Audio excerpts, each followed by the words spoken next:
नमस्कार, मैं हूं आपके साथ विभा उपाध्याय और बड़ी खबर के लिए सीधे रुक कर लेते हैं न्यूज रूम का। न्यूज रूम से हमारी सहयोगी शिप्रा हमारे साथ जुड़ रही हैं। शिप्रा, क्या बड़ी खबर इस वक्त? विभा, मॉनसून सत्र से जुड़ी इस वक्त की बड़ी खबर सामने आ रही है। थोड़ी ही देर बाद विधानसभा की कार्यवाही एक बार फिर से शुरू हो जाएगी।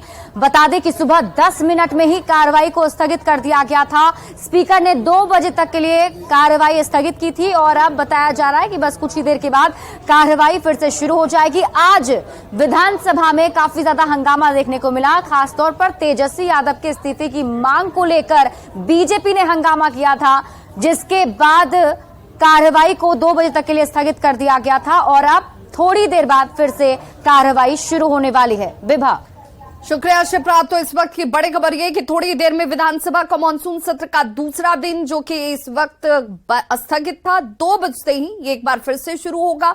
आपको बताते चलें कि लैंड फॉर जॉब मामले में दायर चार्जशीट को लेकर के बीजेपी लगातार डिप्टी सीएम तेजस्वी यादव के इस्तीफे की मांग कर रही है। 2 तस्वीरें इस वक्त आपके टीवी स्क्रीन पर, 2 तस्वीरें सदन के अंदर और सदन के बाहर की। पहली तस्वीर विधानसभा के बाहर जमकर हो हंगामे की, जहां पर सिर्फ विपक्ष नहीं हंगामा कर रहा है, विपक्ष के अलावा महागठबंधन के सहयोगी दल माले की तरफ से भी विरोध किया गया। शिक्षकों को लेकर, शिक्षकों के आंदोलन के समर्थन में ये खड़े हैं। वहीं बीजेपी लगातार ये कह रही है कि भ्रष्टाचार पर जीरो टॉलरेंस वाली नीतीश सरकार और नीतीश कुमार खुद जो लंबे चौड़े दावे करते रहे हैं, वो जीरो टॉलरेंस भ्रष्टाचार पर आज कहां चला गया। उन्होंने अपने ही नियमों से, अपने ही दावों और वादों से समझौता कर लिया है, क्योंकि जब चार्जशीट दायर है डिप्टी सीएम तेजस्वी यादव के ऊपर, तो इस्तीफा क्यों नहीं लिया जा रहा। उसी आधार पर जब पूर्व मुख्यमंत्री जीतन राम मांझी से इस्तीफा ले लिया गया था और एक नाम नहीं कई नामों का जिक्र बीजेपी की तरफ से किया गया। 2 तस्वीरें इस वक्त सदन के अंदर और सदन के बाहर की, जहां पर जमकर हंगामा हुआ और इसी हंगामे की वजह से ये आज की कार्यवाही को दोपहर 2 बजे तक के लिए पहले स्थगित किया गया। सिर्फ 10 मिनट ही कार्यवाही चल पाई थी, प्रश्नोत्तर काल चल रहा था, लेकिन हंगामे की वजह से इसे स्थगित करना पड़ा और 2 बजे अब से यानी कि थोड़ी ही देर में, और देखिए अब कार्रवाई की शुरुआत हो चुकी है विधानसभा में। सदन के अंदर सदस्यगण, मैं सदन को विधानसभा की प्रक्रिया तथा कार्य संचालन नियमावली के तहत सुचारू रूप से चलाना चाहता हूं। कार्रवाई की शुरुआत सदन में पहली तस्वीर आप देख पा रहे होंगे और ये विधानसभा के अंदर हो हंगामे के बाद जब 2 बजे के बाद एक बार फिर से कार्रवाई की शुरुआत हुई है, उस वक्त ये तस्वीरें अब आप देख पा रहे हैं। सदन का समय आम जनता की समस्याओं के निदान के लिए होता है, इसलिए मैं सभी माननीय सदस्यों से अनुरोध करता हूं कि सदन को शांति से चलाने में आसन का सहयोग करें। यदि किन्हीं माननीय सदस्यों के द्वारा सदन में अव्यवस्था कायम करने, अमर्यादित आचरण करने, सरकारी संपत्ति को क्षति पहुंचाने के साथ साथ सदन की गरिमा का उल्लंघन करने का प्रयास किया जाएगा, तो उन माननीय सदस्यों के विरुद्ध बाध्य होकर मुझे नियमानुकूल कार्रवाई करनी होगी।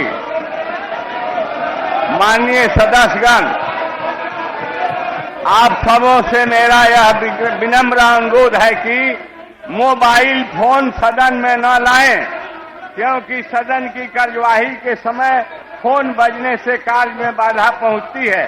प्राय यह भी देखा गया है कि माननीय सदस्यगण अपने मोबाइल फोन से सदन की कार्यवाही का फोटो लेते हैं एवं वीडियो बनाते हैं, यह भी श्रोता अनुचित है।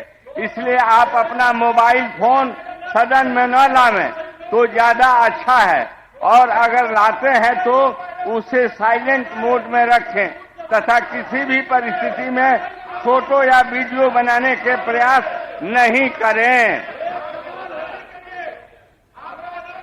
तो देखिए एक बार फिर से हो हंगामा शुरू हो चुका है, जहां सीधे तौर पर सभापति की तरफ से कहा गया अब विधायी कार्य होंगे कि विधायी कार्य की शुरुआत की जा रही है, लेकिन सीधे तौर पर उन्होंने कहा कि हो हंगामा न बिहार माल और सेवा कर चलने दिया जाए। 2023 प्रभारी मंत्री मोबाइल फोन जो तमाम लोग लेकर यहाँ पर पहुँचते हैं माननीय, उन लोगों से भी ये कहा गया कि बिहार माल और सेवा कर संशोधन विधेयक 2023 को पुनर्स्थापित करने की अनुमति दी जाए।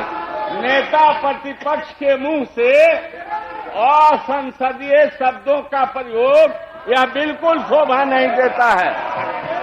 माननीय प्रभारी मंत्री वाणिज्य विभाग,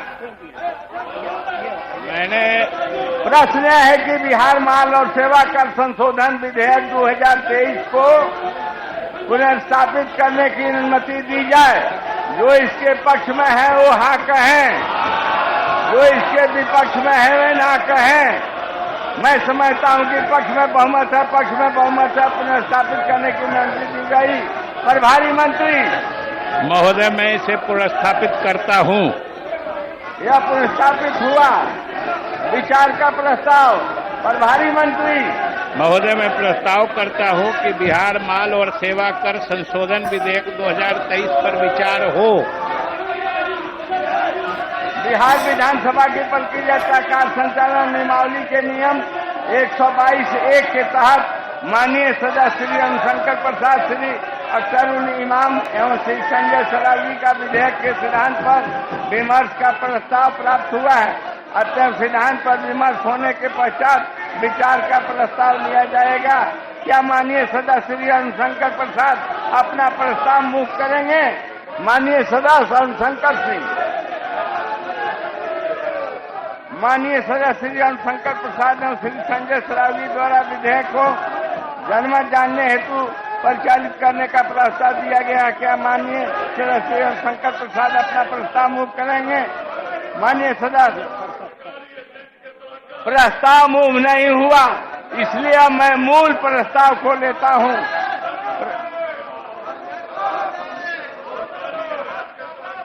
प्रश्न है कि बिहार माल सेवा कर संशोधन विधेयक 2023 पर विचार हो। जो इसके पक्ष में वे हाँ कहें, जो इसके विपक्ष में वे ना कहें। मैं समझता हूं कि पक्ष में बहुमत है, पक्ष में बहुमत है, प्रस्ताव स्वीकृत हुआ। अब मैं खंड सा लेता हूं। खंड 23 तक कोई संशोधन नहीं है। प्रश्न है कि खंड 2 से 23 तक इस विधेयक का अंग बने। जो इसके पक्ष में वे हाँ कहें, जो इसके विपक्ष में वे ना कहें। मैं समझता हूं कि पक्ष में बहुमत है, पक्ष में बहुमत है, प्रस्ताव स्वीकृत हुआ।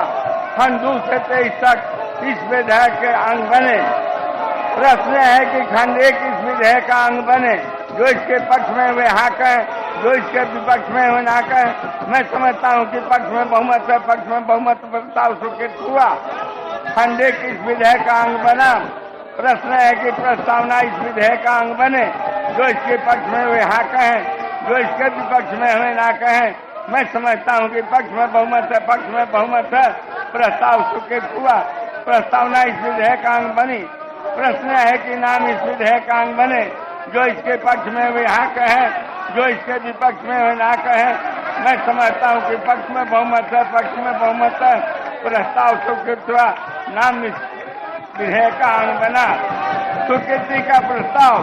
प्रभारी मंत्री महोदय, मैं प्रस्ताव करता हूं कि बिहार माल और सेवा कर संशोधन विधेयक 2023 स्वीकृत हो।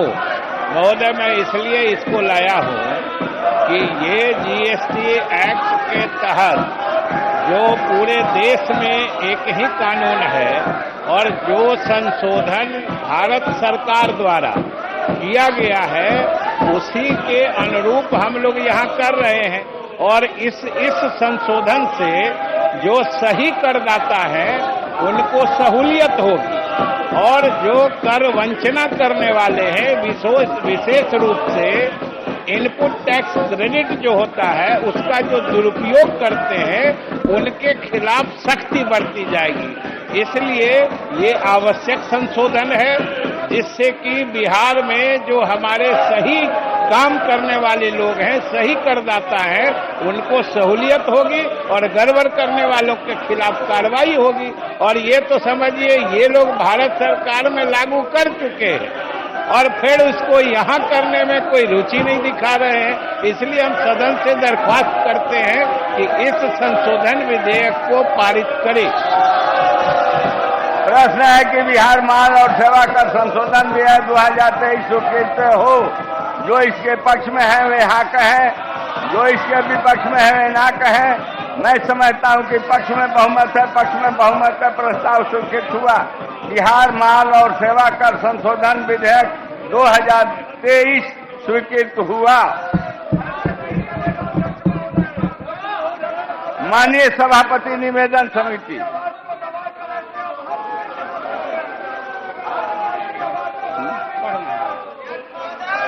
माननीय सभापति निवेदन समिति